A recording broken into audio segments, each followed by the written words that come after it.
алысқа бармай қояйық, міне 2020 жыл пандемия, коронавирус. 22 жылы Украинада қандай жағдай басталды. Тіпті міне 1,5 ай, 2 ай болған жоқ әлі мына Иранда болып жатқан жағдай. Енді көзге жеткізді ғой азық түліктің құндылығы. Қаншама бай болып жатқан араб елдерінің өздерінде біз енді мәліметтердің ішінде оқыдық қой, 2-ақ күнге ғана азық түлік қалды, 3-ақ күнге ғана азық түлік қалды.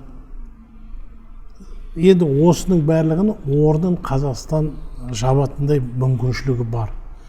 Біздің есеп, менің өзімнің есебім бойынша Қазақстанның жағдайы 500-600, біз өзімізді 20 миллион халық болса, Қазақстан мысалы 500-600 миллион адамға азық түлікті әзірлей алады, дайындай алады.